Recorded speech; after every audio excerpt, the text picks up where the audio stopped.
Hello, and welcome to the 96th episode of Cinema in Context. 96! My goodness, I don't think any of us could have imagined that we would get to 96 months of content when we started the podcast back in 2016. Look, just a little note from me. At the start of the episode, we talk about the Oscars ceremony, the 96th Oscars ceremony, which sounds like we planned this the whole time, that we would match 96 Oscars with 96 Cinema in Context. But we didn't. It's a coincidence, and you'll hear at the start that we even... I tell my partners that it's the 97th episode and get a little bit disappointed that we didn't match it up. So enjoy that little moment of misdirection, and I hope you enjoy this month's episode of Cinema in Context.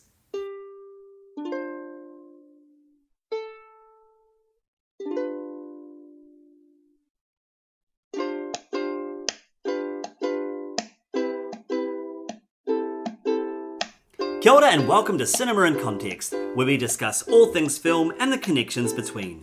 My name is Jeremy Downing. I'm William Chen. And I'm Sarah Watt. And each month at Cinema in Context, we discuss two films, one current and one retrospective, with some connection. It could be the same director, the same actor, or a similar theme.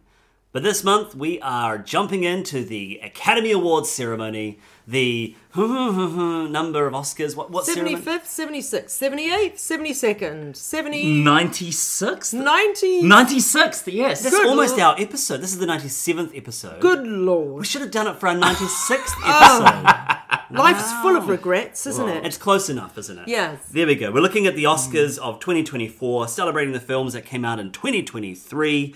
And we thought that, we usually do this as a mini-sode and we sort of can't really talk about everything. So we decided that we'd do a full-blown episode in, what's the word? Debrief. We're debriefing the Oscars this year. Yeah. And I guess maybe before we jump in and talk about the categories, should we talk a little bit about the ceremony itself? Yes. And who hosted it, some of the highlights of the ceremony in terms of speeches and presentations. Maybe, Sarah, I'll hand it to you, because you watched the ceremony, didn't you? I watched it live, which doesn't always happen. Now, for those for our many, many listeners around the world, you may not appreciate that the ceremony happens in New Zealand at a rather awkward time of usually 11 or 12 o'clock during the middle of the day on a Monday, when most of us are at work and getting on with being productive citizens. So one doesn't always get to watch it. In the past, when I've taken time off to watch it, it has been crushingly disappointing because the last several Oscar ceremonies have been an absolute drag, an absolute bore, and either we've had wins from The Shape of Water, which, forget about it, or it's just been a clean sweep of a perfectly good film or whatever. This year, my goodness, speaking from my own opinion, I thought the whole ceremony was absolutely wonderful. Of course, there were the highlights of things like Ryan Gosling's I'm Just Ken number, which we will talk about in great detail and deserves a podcast episode all of its own. But to me, everything about it was good compared with the Golden Globes recently and other ceremonies where everyone has felt a little bit stilted, muted. You've got actors up there presenting and you think, can you not string a piece of dialogue together? I just don't know what's been going on. This time, everybody was just in full force. The presenters, all of whom, of course, were luminaries of stage and screen, presented like they knew how to act and how to be funny, and they had comic timing, and they read things properly, and the energy was wonderful. And Jimmy Kimmel was the host? I thought Jimmy was really good, and of course, luckily for him, perhaps he's coming hot on the heels of the bloke who did the Golden Globes and was slammed for it. And somehow it was well pitched, but also the writing was really good. And I know that they'll say, oh, well, last year there was a writer's strike or whatever and blah, blah, blah, blah. I don't care. It's not that hard to write better script than we've had in the past. This year, to me, all of the scripts were super good, and as I say, super well delivered, and everything was fun. Nice. Well, and did you catch much of the ceremony? I did after the fact. They streamed it on Disney Plus, and so now it's really available, which I'm very, very thankful for. Yes. In the past, you would have to use either semi-legal means of getting some streams, or watching a lot of it in chunks on YouTube. Yeah. Yeah, I thought it was fine. It was very, very competently put together. No massive disasters like someone being punched on national TV or someone reading out the wrong name for Best Picture. Well, almost, because yeah. Al Pacino read the Best Picture winner without reading any of the But nominees. apparently he was told to do that. So there's divided thought on the internet as to whether... He said the producers said to him, don't bother recapping the 10 nominees. We've all seen the clips throughout the whole season Is that ceremony. true? Holy moly. I heard this, and he said I was just doing what I Pretty was told. stink to the other nominees. Well, but I mean, in a way, we didn't need them read out. I mean, they all get didn't. their feature through the whole ceremony. Exactly. Yeah. So, they all get their whatever, their airtime. I just think his delivery was a bit lame, and the fact that he kind of went, and so I guess I have to go to the envelope, and my eyes are seeing Oppenheimer. That anticlimactic delivery. I think Al Pacino. I think you've had a good run, but you hang up your hat now, mate. Well, should we start with that then? Well, okay, can I say one more thing about the ceremony? Yeah. Which is, Yes. just a question to you guys. What did you think about the presentation of the acting category? I liked it. Instead of having clips, they had other people who had won the category in the past introduce the different nominees. Did you know that, Jeremy? Yes, and I've they've done this before. Right? Yes. This is not the first time they've done this. I and remember that. Always love when they've done this. I think it's a wonderful way of honouring each of the actors that are nominated, as well as honouring past winners. There is a celebration of the community in that I moment. agree. And I think- Tim Robbins. I mean, we haven't seen Tim Yeah. Robbins in a dog's age, and yet there he is up there speaking to Robert De Niro. Right, So, yeah. And I marvellous. mean, there's that wonderful connection between actor to actor, and it's Yeah. quite exciting to think, Yeah. okay, who are they pairing with who? Ben Kingsley doing Cillian Murphy was Right. very Yeah, moving. Right, Yeah. it's really well put together, and I think that's they always say it's just an honour to be nominated, and I think this really shows that even more. I do. I agree with you. Rather than just you've had a couple of months of lead up to this ceremony, we know you've been nominated, we know you're not going to win Carey Mulligan or whatever. But Ryan it's Gosling. beautiful. It's beautiful. I thought it was really nice. And I agree with you. It's lovely to have that callback to people who have won in the past who we've Yeah. forgotten about, like Yeah. Forrest Whitaker. Yeah. Wonderful. Yeah, I agree. Did you like it, William? Yeah. It dragged on for a little bit sometimes, but for the most part, it was quite nice.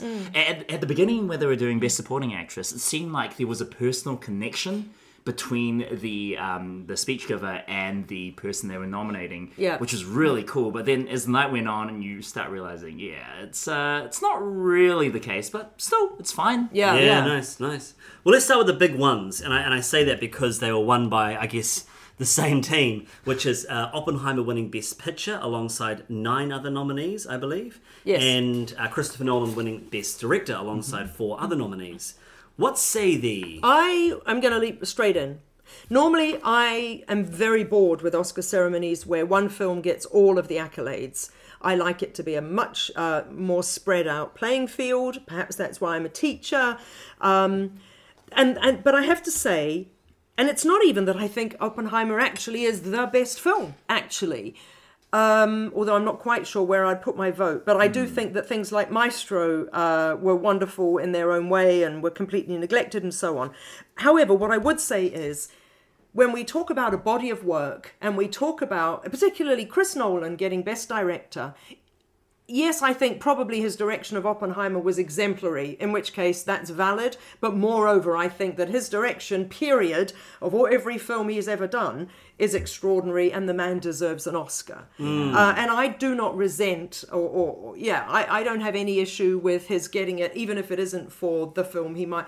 I think it was Scorsese, my beloved Marty, who got Best Director for The Departed. That's Yeah. right. And The Departed was a really average film. And it was by far and away, or far from being his best film. Yeah. And I guess the reason I didn't mind, in my sort of slightly arrogant way, is because Martin Scorsese is an excellent director, and I'm afraid he's lost out so many times. Therefore, okay, fine. Yeah. Chris Nolan, I do think, did an extraordinary job with Oppenheimer. And if you, watch the YouTube clips about the way that they did a lot of the practical effects and whatnot, I mean, he is a visionary. But I do think every film Nolan's made is extraordinary, so he can have that.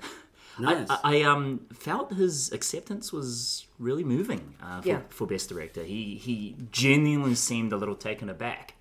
And he was flustered, he was stumbling over his speech, and it's like, yeah, man, like, you've been overlooked so many times for amazing works of cinema, and he is one of the people who is honestly trying to keep the art of cinema alive. Yeah, true. And finally to be honored in this way, I thought was awesome. I enjoyed Oppenheimer fine enough. I don't begrudge it for winning Best Picture. The other Best Picture noms, I don't think there is a standout this year. No, I think you could be right. Anatomy of Fall is really, really good, but that would be my pick. But Oppenheimer, which one? Again, What? Anatomy of a Fall. Yeah. But they're very, very different pictures. Absolutely. And Zone of Interest. Very different again. Yeah, they're so different. So again, for me, Jeremy, like it's perfectly happy with the Best Picture win and the Best Director win for a movie like Oppenheimer, which at the same time is very Oscar baity, but also it's in that golden crossover zone where, hey, a lot of people went to see it and it made a heck of a lot of money, so Hollywood just loves this stuff. Yeah, no, I agree with you both, and I think that the direction of the film is impeccable, and Nolan is brilliant. I've talked at length about my frustrations with his puritanical view of cinema and the way that it somehow doesn't seem to extend to audiences being able to hear what is happening. The mumbly audio of Tenet. And but I still love Nolan, some of my favourite films are Nolan films. I didn't love Oppenheimer, but probably more so for the choices of the story they wanted to tell, not because of the actual film itself. And I agree with you, I wouldn't necessarily put my money anywhere else over that. All really good films, though. I think the actual nominations this year were really strong. Sometimes with these 10 nominations, there's a couple in there I'm thinking... I know! Yeah. Yes, it's like scraping the middle of a barrel. Coda! Anybody? Coda? Coda won the thing, didn't it? Yeah. What I will say is that the biggest cinema event last year was Barbenheimer. Yeah. And I felt like the ceremony and the nominations really reflected that. Part of me thinks, it's a shame Barbie didn't win more. But then equally, I'm also like, it's amazing that it even got this many nominations. I don't think it's a Best Picture type film. No, it is different. But I loved Barbie. It was one of my favourite films of last year. Oppenheimer was not. Maestro was. Poor Things was absolutely up there. So, but again... Have you seen Anatomy of a Fall? No, I've yet to see that. Wonderful. Have you seen Zone of Interest? No, I want to see that desperately. Great. I saw Zone of Interest very, very recently. It's a strange movie. It is strange. I like... The only film of Glazer's I've seen before was Under the Skin, which haunts me to this day. I love Jonathan Glazer. Have you not seen Sexy Beast? I haven't. I know. Oh my gosh, Sexy Beast, which stars Sir Ben Kingsley as the... Have you not seen it? No. Oh my god, you guys would love it. Can we sit together and watch it? Sure. Did he do Birth as well? Glazer did. Ben Kingsley plays an East End gangster who has terrible use of the C word throughout the whole film, and he is absolutely frightening. But he is absolutely frightening. Ray Winstone, it's a East End gangster movie. It is the greatest film of all time. So that is super fun. So shout out Jonathan. But I hear what you're saying. He does make quite creepy films otherwise. I think I enjoyed Under the Skin a lot more than Zone of Interest. But they fall in the same category as almost like the director or the filmmaking team is anthropologically analyzing humans as if the filmmakers, were aliens. It's like, isn't it interesting how things like this happen? We don't really understand as an audience what is going on, but we see through their lens. Absolutely. And it's very off-putting and it's very weird. And very well done, though, I think. Yeah. Can I push back on something you said, William, just because I take issue with it for obvious reasons. The comment that, what would you say, Nolan is one of the few people that's championing cinema. What did you say? You said something like that. Like Christopher Nolan's one of the few people that... and I think I take issue with that, not because of your statement, but because he thinks he is. And when I look at the nominees, if I think about the films that I've seen, Oppenheimer, Yorgos Lanthimos, Barbie, Killers of the Flower Moon, Maestro, Poor Things, all of those films are doing things that are outside of the marvel of cinema. They're all trying to push the boundaries. That's true. And I get frustrated with Nolan thinking he is the only one that's altered, because it comes across with really arrogant statements about technology and digital filmmaking and how people should watch movies in the cinema. And You know, and I mean, Martin Scorsese's been famously or infamously quoted about the state of cinema, but I do think he has a little bit more generosity with how he talks about stuff. Sure. I think when Tarantino has his sort of puritanical views, he's also quite generous with the breadth with which he ascribes great cinema. You know, he famously loves C and D schlocky films. But I just get a little bit frustrated with Nolan's perspective on that, and so. I don't know. Again, I think there's, and from what I hear with these other movies I haven't seen, there's some really cool stuff going on that is pushing the boundaries and upholding the kind of tenets of what makes good cinema.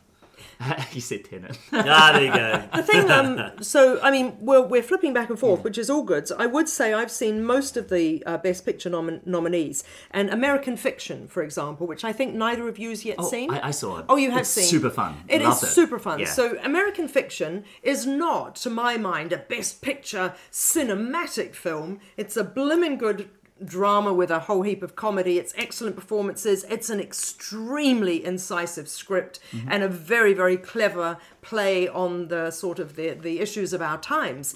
Actually, most of the films have a play on the issues of our times. So American Fiction, to me, and The Holdovers, similarly, neither of those. I really want to see The Holdovers. Gorgeous film, and again, extraordinary performances and an amazing script. And you know, at the very essence of any good art is amazing performances and a blooming good script. It doesn't have to be black and white. It doesn't have to be look like Dune or sound like Maestro. But you know, if it does, more the better. Speaking of sound, can we bounce to that for a little bit? Oh, yeah, let's go. And that's what I wanted to say about Zone of Interest. Oh, right, you're right. My God, if there's one thing that Zone of Interest deserves to win more than anything else, the soundscape of that film is, I personally have never heard anything like this before. Exactly. So I don't know if you know, and you won't know because you haven't seen the film yet, Jeremy. But I've seen the doco, how they set up all of the way they filmed the film. And that's extraordinary. So it's interesting that you say, William, that there's almost an anthropological kind of perspective from Jonathan Glazer and the filmmaking team, because viewers, listeners, watchers may not know, but the Zone of Interest, which is set in a civilian residence directly outside the walls of Auschwitz during the war, and it's about the commander, or one of the commanders of Auschwitz, he and his family living in a beautiful house with a beautiful garden and a swimming pool. Upper middle class stream. Exactly, and there just so happens that literally over the garden fence, horrors are taking place.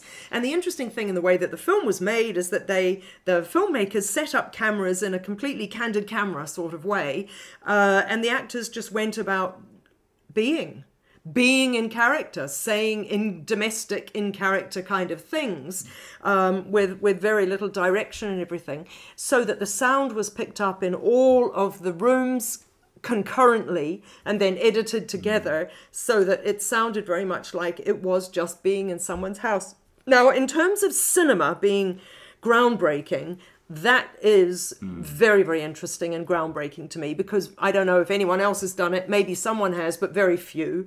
So that to me makes interesting cinema. And then when you add on sort of a very subtle, nuanced moral story, what would it be like? And I wish I could say hypothetically, except we're living through it as we speak. What would it be like to carry on living your life knowing that atrocities were happening across the wall? Then suddenly it has all of the and bloody good performances from Sandra and Hüller and so on. MVP. Then, all of a sudden it has everything going on for it that makes it a film of our time, plus an advance of cinema.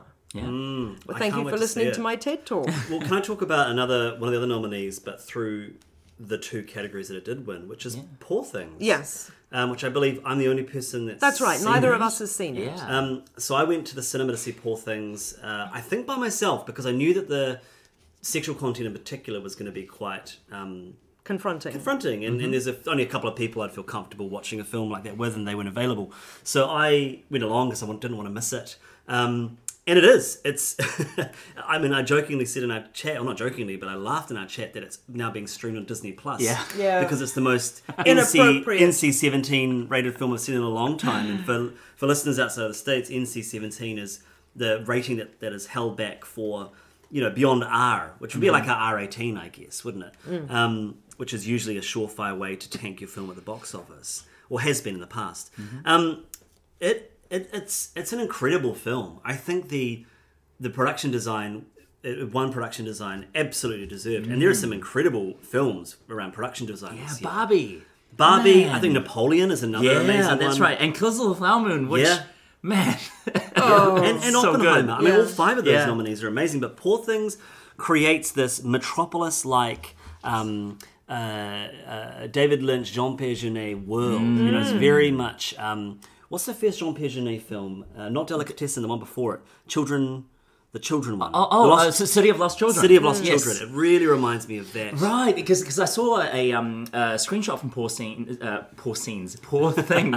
with a sort of Art Deco thing over the water, which is very City of Lost Children. Yeah, and it's incredible. It's got Terry Gilliam elements to it, and it, you know, that's down to cinematography as well. But the way they've designed this film is just spectacular. The costumes are amazing. The title sequences. The use of technology, you know, black and white in sections and highly pumped up contrasting colours in other parts. It is glorious to look at. And then, of course, the lead performance from Emma Stone. I am surprised she won. I thought Lily Gladstone would win. Yeah, I mean, I did enjoy Emma Stone's performance more than Lily Gladstone. Sure. But I also enjoyed Carey Mulligan's performance in Maestro more than Emma Stone. But Emma Stone... I think the thing that made me feel incredibly uncomfortable watching this movie was it features so heavily on a woman's sexuality in a male-dominated world, and the scriptwriter and the director are both men, and I felt like I had a big question mark around it. Until, Sarah, you sent me that clip where Olivia Colman interviews Emma Stone on a Zoom call, I believe, and they're good friends from The Favourite, and Olivia Colman puts that criticism to Emma Stone, and Emma Stone says, I'm a bit frustrated by that because I'm a producer on the film. I was integral in how we crafted these scenes. And so my female voice was a big part of that. And she says, I know that it's a big problem, that there are directors that ask women to do things they're not comfortable with, but that was not the case here. And I think that allayed all of my concern, especially since all of my female friend critics that I've spoken to that have seen the film didn't share the concerns that I had. And so that made me feel like I could actually just enjoy what was on show, because what is on show has a really clear sense of purpose, and it's beautifully crafted, and Emma Stone's performance is amazing. She is amazing. So I sent you that thing because I was in two minds about which way to feel about this film.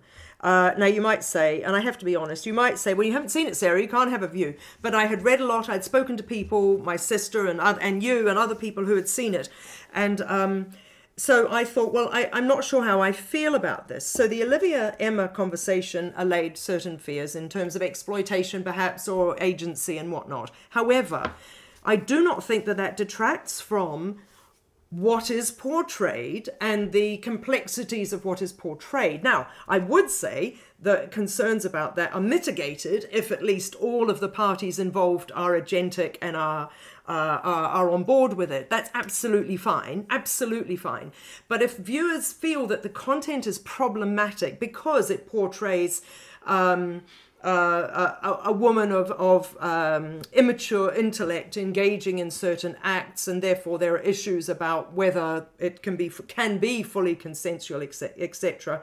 Or, you know, are we allowed to spoiler in this? I'm not sure. It's hard for me because okay, my key criticism or my key concern of this film is not the sex. It's a certain part of the story, which I would have to spoil in the movie. I see. So okay. I don't think we can. Okay, never mind. But do you feel then, whatever your concern is around that certain part of the story, is the certain part of the story problematic in and of itself, or by dint of the way that it is made, and would it be assuaged by Emma Stone saying, no, it's okay, I was into it? I think in and of itself. Yeah, and that's what I'm talking about. And that's what I suspect the people that I value who have seen it and still have issues with it might be saying.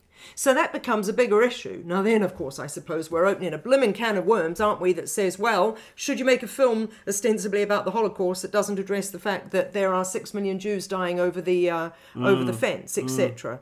So, full stop, new paragraph.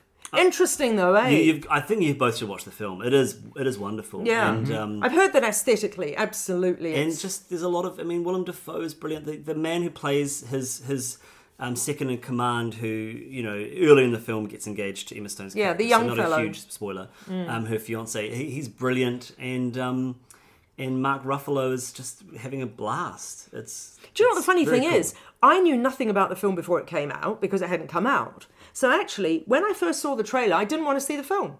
I was like, I'm not interested in seeing this. Nothing to do with sexual politics or anything, because I didn't even know that was going to be part of it. I looked at it and went, ugh, Terry Gilliam, weirdness, crazy faces, people acting completely like hyperbolically like they're mad or whatever. I'm not into it. I'm not interested. So I don't want to see it. So I already had that prejudice even before there was any other reason for me to be prejudiced. It's interesting for me to think about this film coming off the year where Saltburn was sort of the Which the I talk had of the no town. issue with. Well, Saltburn for me was like it was trying to be a Poor Things, but Sure. it had no teeth. And I think that Poor Things has something to say, whereas I just think Saltburn was a bit vapid. Oh, it didn't have anything to say at all, but it was such fun. You see, I absolutely bloody loved it. But yeah, no, you're absolutely right. It's not a... Did Saltburn get any nominations? I don't think so. Wow, I would have thought it would have Rosamund got Pike. something. Oh, no, did Rosamund? No, Rosamund wasn't. I mean, Okay. more in terms of the production of it. Cinematography? Yeah, Script? something. Oh my No, god. not script. If Saltburn had gotten a nomination for script, I would have been a pretty unhappy boy. Me So too. maybe not then, maybe not. That script, I think, is the biggest issue in that Oh, film. okay, I agree. Yeah, I so agree. no, don't think it did. Oh, I lie as well. Poor Things got makeup and Hair. Yeah, Yeah. but I mean... Oh. No, but I mean, that's important, but it's not that important. Napoleon and Barbie, again, that was pretty stiff competition, but again, I haven't seen Poor Things, but... And Maestro was Oh, yeah, Maestro. Jeez, Maestro for makeup, that is a snub, I would say. I Did would say Maestro so win too. anything? No.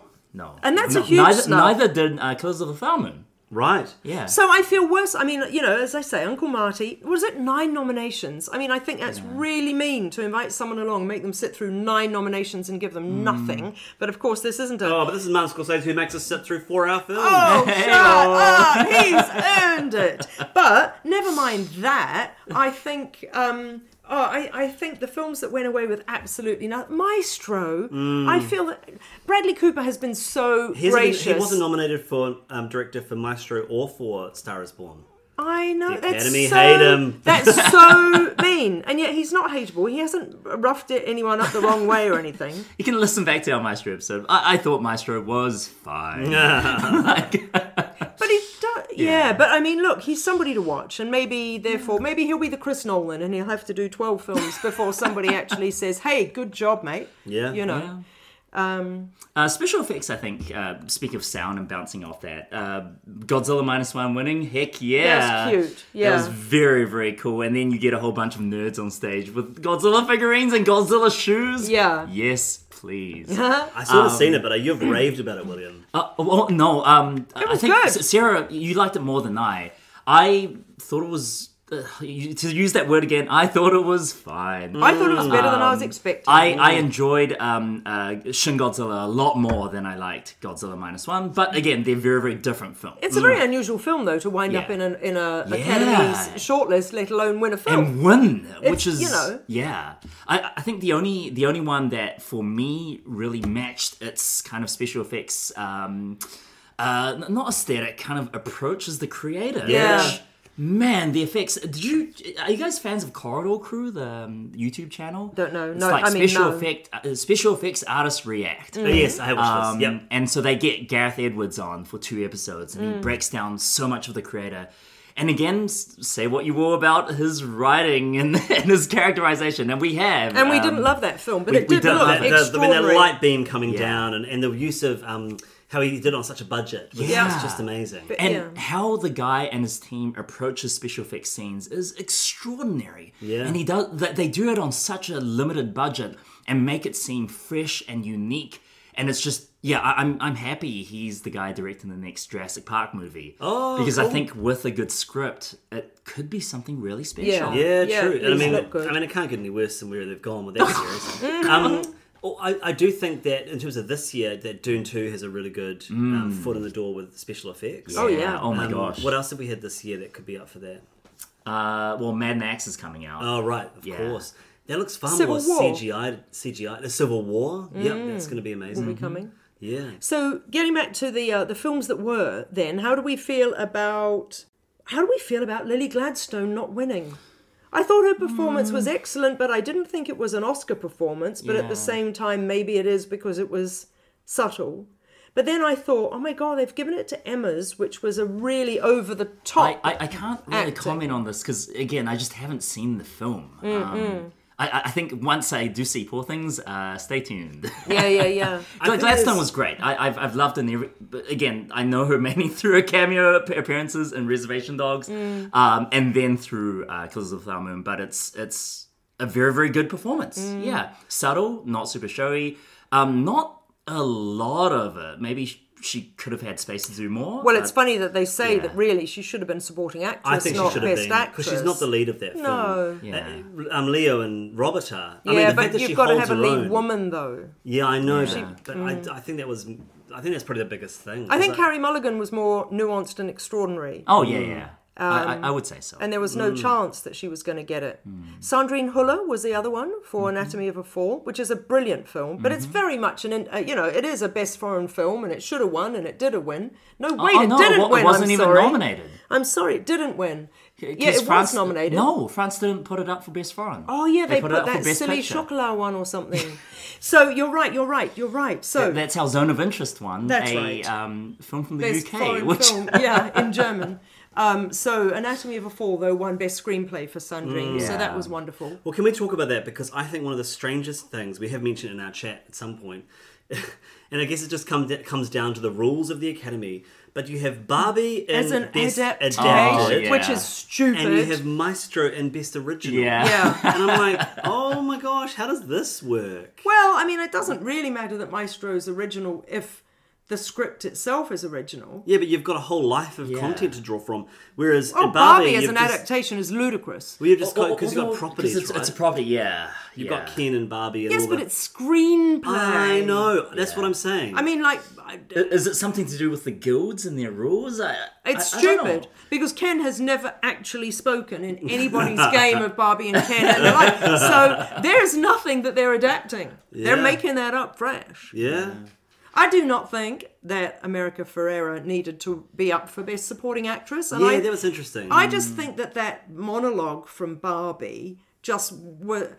Look, I'm terrible. I mean, I thought it was great, but I thought, yeah, we already know this. But it was almost like the world went, wait, what? Yeah. Is it hard being a woman? Again, go back to our Barbie episode. I didn't think it was great. I thought that was the worst part of the movie. It was like, show, don't tell, please. Yeah, show, well, don't no, tell. exactly. But this is maybe because we already know. Yeah. So, you know. I love the monologue. That to me the was whole the world thesis went, statement of oh the my film. goodness, this is amazing. No one's But ever said this I before. guess for me, Jeremy, This is- it was a thesis statement that had already been made several times in the film, and I suppose, you know, but it's like you don't need to treat us like dummies, movie. Yeah, I suppose I just loved how it was a Barbie movie that was having its cake and eating it too, and they needed to appeal to so many different quadrants of the Fine, but audience. it's not a best. But it's not a best screenplay moment. It's not a best supporting actress performance or anything like that. I mean, it captured the zeitgeist in a way that we I'm haven't not seen in a interested long in time. the true. zeitgeist. I'm talking good art. Can I say I loved Emily Blunt and Ryan Gosling doing their little Barbenheimer battle. very funny. And honestly, I think I always knew that she was funny and witty and clever and had good timing. But she's Devil Wears brilliant. Prada, baby. That's true. I was That's watching true. a clip of it was an interview between her and what's her name? Devil Wears Prada. I can't think of her name. Meryl? No, Anne Hathaway.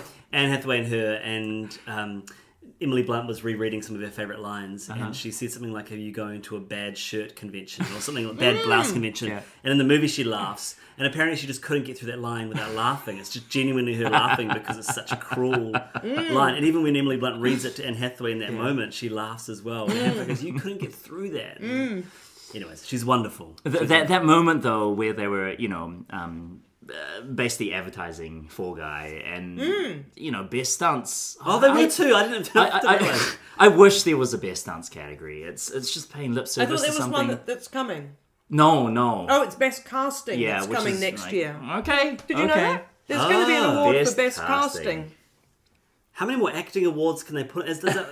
No, best casting is how you choose your actors. Yeah. absolutely. And did you choose well? It's a strange It's an interesting, great I category. suppose they recognize how powerful that is. I mean, Ridley Scott always says that's 80% of the work is picking the right actors. And for it's the not roles. necessarily saying, and this person's performance was amazing. It was, are they right for the role? And I guess it is like an ensemble piece without pointing at the acting, isn't it? Yeah. Well, I mean, who knows how it'll go?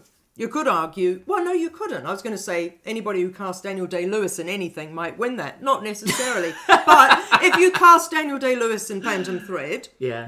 great. Yeah. There's your great casting, Nice. you know. Hey, well, on the topic of Emily Blunt and Ryan Gosling. let's talk about I'm Just Ken. Yeah. Oh my God, that I've watched it 600 million times. I liked it at the time in the movie. I remember thinking that was a great number. Oh my gosh. And Mark Ronson's in it. Was Simi Liu. All the other Kens were in it. no, but they were too. And Slash Slash, runs that yeah. Rose. And the reveal. I've watched it so many Yeah. times that, you know, they hide him underneath all of those Barbie faces. Yeah. And then there he is. Oh. And also Ryan sings live. Yeah, Yeah. And such good voice. The choreography. He's like cracking up through some of it. It's amazing. Absolutely. And I loved how it starts. And Yeah. oh my God. And the audience goes, oh, I see what's happening here. I loved the Marilyn Monroe. Is it Yes. all gentlemen? Gentlemen prefer blondes. Blondes, or the Madonna moment from Yeah. Material Girl. The pink stairs and his pink suit. It's Absolutely. so funny. So well There's done. that really cute moment between Gosling and Emma Stone, La La Land. Yes. Yeah. And she breaks her dress, right? I think Yeah, she- Yes, yes. In her speech, she was like, I've broken my dress. And she During genuinely I'm Just thinks it's Ken. I'm Just Ken. So he was absolutely amazing. Yeah. And that lifted the whole, I mean, it didn't lift it because the whole thing was going well, a but blast it was amazing. of energy. Yeah. A blast of it's energy. better than Hugh Jackman and I forgot her name again. What's her name? Anne Hathaway. Yeah. Trying to sing like this, and we are funny. Yeah. You know? I don't normally give two hoots for the musical numbers in the things, but I thought that Billie Eilish and Phineas doing What Was I Made For was exquisite. I didn't even care about that song when the film came out, and I don't listen to modern day pop music because I'm stuck in the 80s. But oh my gosh, absolutely sensational as a musical number. Just terrific. So, yeah. Actually, those two juxtaposed reminded me. I sent you guys the Lego movie Everything Is Awesome back in 2014. But do you remember when that was nominated at the same time as what's that song called? I'm Lying on the Moon from Her. Oh, I it's, don't it's just remember it's this acoustic piece, and it's very, very intimate, very, very quiet. And suddenly, like everything is awesome. You have people flipping and Okay, Yeah. did they do like a medley of? Oh no! But right. it's separated acts. But But they do all the 5 songs within normally one throughout the ceremony. It's Yeah. just this amazing juxtaposition. I mean, the one I mentioned as well was the Kiss at the Edge of the Rainbow from A Mighty Wind with Eugene Levy and Oh, yeah. Catherine O'Hara, Yeah. which came out the same year as Lord of the Rings Return of the King, which famously swept up the awards, including Best Song. That's right, Right. But yeah. seeing Eugene Levy and Catherine O'Hara. and then they do the kiss on stage, and the whole audience is like waiting and bated Yeah. breath. And I saw that. I mean, talking about taking, Monday daytime being when we have the Oscars.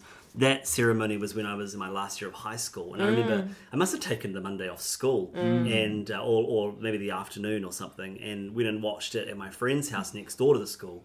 Her family had Sky TV, which was the only way you could That's watch right. it. Hey, Rupert Murdoch. And and then I watched that performance, having never seen A Mighty Wind, so I didn't really have any context, but knew something was going on that was interesting. And so then to watch the film eventually and rewatch that scene, it's quite lovely. I know I've said this on a previous Oscars podcast, but we've got new listeners. My bestest, favoritist Oscars ever was, I think, 93, and I was at university. And you're absolutely right. The only place that had Sky was Shadows, the student pub at Auckland University. And so at 1 o'clock or 2 o'clock in the afternoon, I think it was a 1 o'clock kickoff, went up there. And it was the year that the piano won. nice. And Anna Paquin got up and hyperventilated Yeah. through her little speech, and Holly Hunter won, and Jane won Best Screenplay, and that was absolutely what a perfect year in my cinephilia, my cinema growing life, as well as the Oscars being that film that I had seen 3 times. And so that was pretty neat. But this one's been great. I can't stop singing, I'm just Ken, anywhere else I'd be a 10. I think it's worth saying as well that we're finally getting out of the COVID slump. Yeah. And that whilst we had the writer's strike, which we'll see how that affects the films coming out in the next couple of years, these movies most of them were made post-COVID, and it's nice. It's nice to see this level of quality. We've not actually seen that the last few years. It has been scraping the barrel. I mean, what have our Best Picture winners been? Was last year Coda, or was it the year before? Year before. Year before was Coda. What was last year's? It was wasn't it Chloe Zhao's movie? Or was that the It wasn't year before? Nomadland. That was a couple years prior. Yeah, that was okay. 2019 or Oh, something. it was Everything Everywhere All at Once. Oh, yeah. Yeah. Have you watched that yet? Not all of it. Oh, it's so good. I'm so ridiculous. I've had So 2 good. stabs at it and I don't care. Isn't that terrible? I'm That's such cool. a Philistine. So next month, listeners, we have a different person on the podcast. I thought you were going to say next month Sarah will have seen. Yeah. So we had Everything Everywhere All at Once. We had Coda with the Will Smith slap the year before. No, last year was the Will Smith slap. No, it was 2 years ago. No. Yeah. No. Yeah, Because I was on school camp and then someone came running and say, Sir, Will Smith just Yeah. slapped Chris Rock. I thought that was just last because I remember year. what I remember is that Lady Gaga, as I would remember, because it's Lady Gaga, but Lady Gaga and Liza Minnelli presented it to Coda, which was I always thought that. I remember they must have been sitting in the tension of the Will Smith slap. Right. Yeah. And what was the year before that? So we had That was Nomadland, right? No And Man Parasite. It was Parasite. Parasite was 2020, right? Yeah, and Yeah. Nomadland I thought was 2019. Oh, okay. Yeah. How it all blurs into one. Yeah, I love Yeah. Nomadland. Yeah. Shape It's of Water. very, very different. Shape of Water was 2019. Yeah, all right. Yeah. Well, Terrible film. Oh, you think so? Yeah. we didn't mind it at the Enjoyed it for time. what We it just didn't want it was. to win Oscars. Yeah. It was weird. It had Michael Shannon doing his Michael Shannonist. Yeah, it was. I don't know. Like, I know the whole central thesis of that film is a woman falling in love with a fish, but Yeah. Not but, and I just, I can't even. Yeah. All right. Any last minute thoughts in terms of other categories? we haven't mentioned? Animated. I still haven't seen Boy and the Heron. Did you guys Oh like it? yeah, I saw it. I liked it. It's weird. Yeah. It's fine. The logic's a bit. Story logic, I mean, is a bit. It's impenetrable for little people, which is Okay. fine. And I think I had a nap. It does feel like a greatest hits of Miyazaki. Miyazaki, Okay. and so there's a bit of Mononoke and Spirited Away and Howl's Moving Castle. Yeah. It does feel like that, but I think the joy of going into your backyard and exploring and finding a hidden world, that's always going to be Yeah. interesting. What was it up against? great Spider-Verse, Nimona, Elemental, and Robot Dreams, which was kind of... A lot of the people in the animation community wasn't a fan of that because it just came out like late Feb. And it did some shenanigans where they had some preview screenings and that's how it got Shenanigans. True. Yeah. But again, I think we all really loved Spider-Verse, right? Yeah. That's, Yeah. groundbreaking in But did a the lot of first ways. Spider-Verse win? It did win. Right. Yeah. So yeah, I mean, think if it's that's doing fair. the same thing, you don't need Yeah, to give it that's another right. one. Yeah. I thought Nimona was brilliant, but again, it's such a small picture. You don't really expect And it to win. Elemental was was okay. I fine, watched- but it wasn't like Elemental was Yeah, fine. It did it's some fine. interesting It's things, fine. but it's not a best picture film. Yeah. And did you want to talk about? You're Oh, quite I want to passionate talk about best documentary. Oh, yeah. Yeah, because well, William was very passionate Best about doco wasn't it? short. Yeah.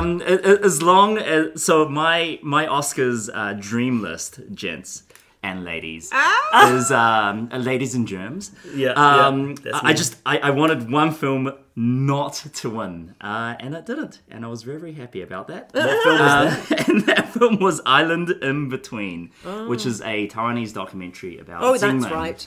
About what? So Xingmen, which is a tiny island really close to China. Officially, it's part of Taiwan, but it's kind of straddling the fence. Apparently, the documentary is fine. It's all good. But the director, just on the publicity tool, comes off as such a such a jerk. So for listeners, we don't mark our episodes as explicit, so we have to find other ways to describe. A nincompoop. Nincompoop. Yeah. A jerk. He does not seem like a very nice guy. Okay. And so I was like, I sure hope his film doesn't win. And it didn't. I do love that the Oscars still honour shorts and documentaries and documentary shorts, because what do? They have 3 short categories. It's an animated documentary and that's short right. films. That's right. And it's such a pathway for filmmakers. If you think about your Taika Waititis. And it's what a great way to support, which I guess is why they do it, to support up-and-coming talent. With Best Docu Short, by the way, I did end up watching the winner, which is free on YouTube, and Best of what, love? Docu Short. Oh yes. Which is called The Last Repair Shop. It's about a musical instrument repair shop in the burbs of LA. No, not the burbs of LA. In a city LA. It's also on Disney Plus. It's really nice. Okay, it's very, very that's cute. good. I'm going to watch very that. cute. Yeah, very, very heartwarming to see kids, and the part that music plays in their lives. Good stuff. Nice. Any last minute comments? In terms of best documentary feature, I have seen 2 of the 5, so I can only speak about 2 of the 5. But the one that no, I lie. I haven't seen 20 Days in Mariupol, but it is available, and that's the one that won. But it is available online, and it is worth seeing, and I shall. That's on DocPlay, among other places, and I definitely will. And that's the one set in the Ukraine. But the one that I had seen is 4 Daughters. It's highly, highly recommended. It's a story of a Tunisian family. There's the mother and ostensibly 4 daughters, except that 2 of the older daughters have long since disappeared. And by disappeared, they mean been radicalized and have left the family. So the documentary to me was absolutely fascinating, because the way that they made the filmmakers made the film is they got the mum and the 2 remaining daughters to act as themselves. They employed actresses to play the 2 missing daughters. Wow. And even when you see the family of the 2 actresses plus the 3 originals coming together and going, oh my gosh, you look like her, you sound like her. And then there's footage of them hanging out and being a family. Wow. So the lines are so blurred. And then you've got the mother, who actually plays herself as well as there's an actress playing the mother. So the mother then, we see her directing the actress and saying, now you need to beat him really hard because that's what he did on our wedding night and la-di-da. So it's a fascinating dramatization / documentary / I don't even know what. It was like... It sounds amazing. It was amazing. Yeah. And it's the sort of... I've never seen a structure quite like that. It reminds me of just the act of killing. How you... Yes, exactly. I was just going to say act of killing. Senecta, New York as well. Oh, okay. Well, the act of killing was a documentary in Indonesia many years ago where they... And I'm sort of saying this to the viewers, listeners, watchers, whatever, that the Joshua Oppenheimer... I think that's right. Best picture. Joshua Oppenheimer, the filmmaker, American filmmaker, went and spoke to death camp leaders from Indonesia who decades prior had murdered thousands or however many of people, and then said, hey, I'd like you to act out the way that you behaved, which is an extraordinary... premise. Extraordinary premise, extraordinary format for a documentary, and also very, very disturbing. Now, I guess the similarity with 4 Daughters is... These women have been through a lot of trauma, and then you think, well, are they reliving this trauma by acting it out for us so that we understand what's happening, or actually is there a degree of catharsis, a degree of understanding, etc.? Anyway, none of that is a spoiler. Just watch 4 Daughters. Cool. It's a very tremendous film, and if it had won, that would have been great. But of course, the Ukraine is now, and next year there will be a documentary about Gaza. I don't mean that in a cynical way. I'm just saying, Yeah. It's a relevant and an important piece right, of work. right. Speaking of Gaza, I mean, Jonathan Glazer's speech was incredible. So I don't know if you saw that. Jonathan Glazer, he wasn't even that polemical. He simply said, as a Jewish man, I denounce my Jewishness because of what's going on.